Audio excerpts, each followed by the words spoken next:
Hey guys, NBA Insight back again. Fresh off of Game 1 of the NBA Finals. But I'm not here to talk about today. I'm here to talk about some rather, I guess, surprising news considered when it came about Shaquille O'Neal's retirement. Um, well, I'll just start by saying, obviously, he had an excellent career. If you watch and go back and just watch the games, the old Laker game, Magic games, he was clearly the most dominant player of this era. The way he controlled the game and the way the game was centered around him. Seeing triple team, double teams, four guys, all dedicated and defense being predicated towards stopping him and slowing him down and warding off his production to make sure that he didn't propel his team's success that particular evening. As a Laker fan, Shaquille O'Neal obviously had a great impact on the franchise, bringing three championships and reassuring the franchise's ways of championship basketball and winning. He did an excellent job. Him and Kobe and Phil Jackson and the whole team did an excellent job of meshing and really focusing in on certain areas that they were known as being a young team that couldn't finish, or a young attitude problem team that was centered around their self and not team success back in the early 2000s. Shaq, I mean, in my opinion, he's a top 10 player. He's in my top 10. He's right up there. Um, I just think the numbers he put up in certain games, obviously we could all laugh or mock his free throw shooting percentage, but the frequency he got there, and it was just remarkable. I've never seen anything like it. His strength, the way he controlled the paint, just the way he made you think when you go into the lane. He may hit you with a foul, but he made you think twice about driving again. He was just such a dominant and powerful force on the interior that there was just so much to handle.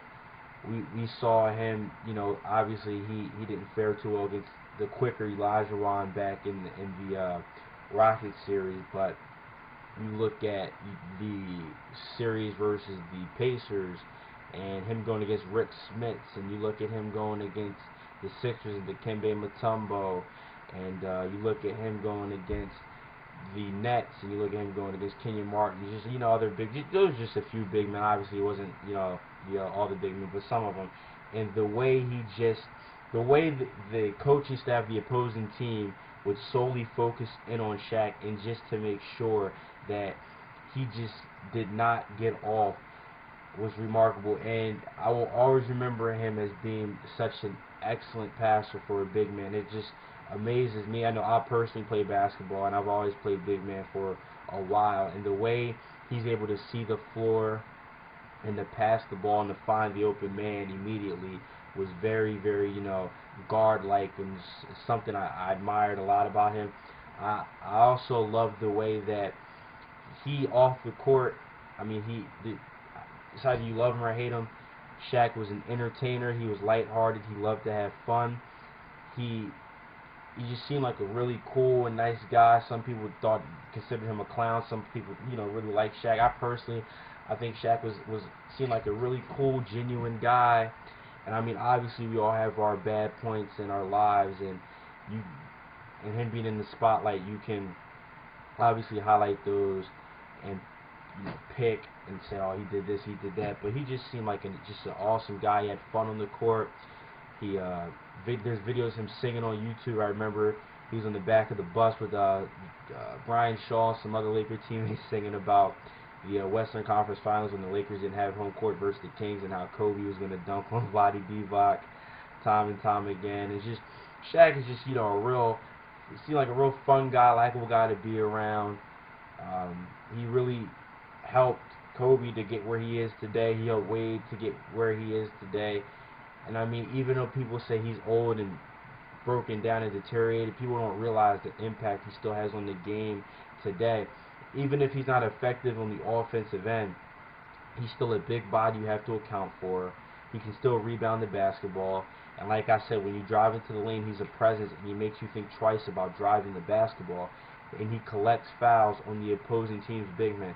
He won't necessarily make the free throw, but in the NBA Finals game, if you put Shaq in there and he collects a quick foul on, let's say, a Dirk or a Gasol or Bynum or a Bosh or a big man that's of importance, that could really help down the line, because there's your star big men are a very important part to your offense. I mean, even not even offense, defense, but both into the floor. You're sitting on the bench now because Shaq collected 2 fouls on you. So I think people wrote him off, and I mean, obviously he was hurt, obviously he was banged up. He's been playing for 19 years. You can't go forever. It was a remarkable 19-year career. God has blessed him throughout it, clearly. His ability to win 4 championships was great. I mean, some people never get to make it to one finals. He was able to win 4 times. He won 3 in a row, which is extremely hard to do, especially in professional sports with the grind. Mentally and physically, it takes in and out with the targets on your back, and teams forever changing. And I just think Shaq's career is just very, very just dominant. He had a fantastic career. He can't complain. I wouldn't be surprised if he pulled a Brett Favre and came back. I mean, who knows?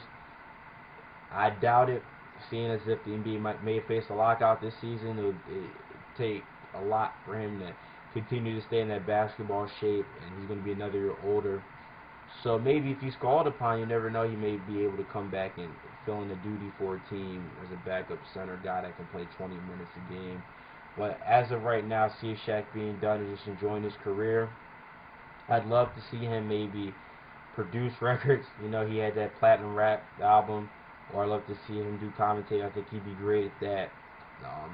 He's well-spoken, he's a funny guy, likable, and I think if he did that, people would see the real side of Shaquille O'Neal. But as a Laker fan, I just want to thank Shaq for all the memories he provided.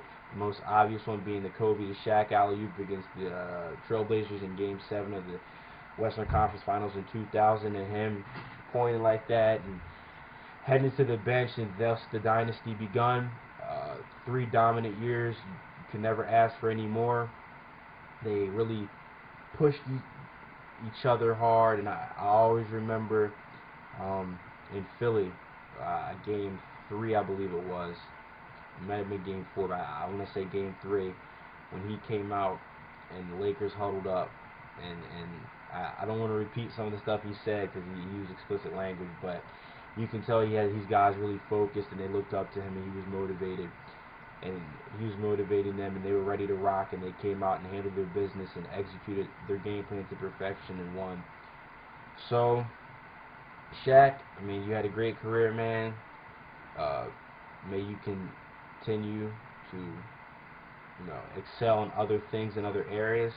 We'll always remember your great memories, whether you're a Magic fan or a Laker fan or you're a Suns fan and laughing when he dove and everybody moved, or you're a Cavs fan or you're a Celtics fan and Nate Robinson was running in your shoes. You just have a plethora of memories to live and remember Shaq by his career.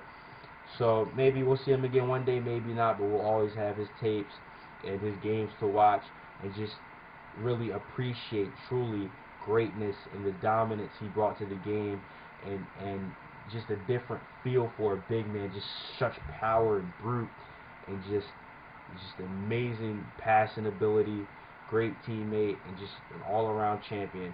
So Shaq, you had a great 19-year career. Stay blessed, stay humble, and everybody continue to watch the 2011 NBA Finals on ABC. Game 2 is tomorrow, Thursday, June 2nd at 9 p.m. in Miami. There can only be one. One love, stay blessed, stay ballin'.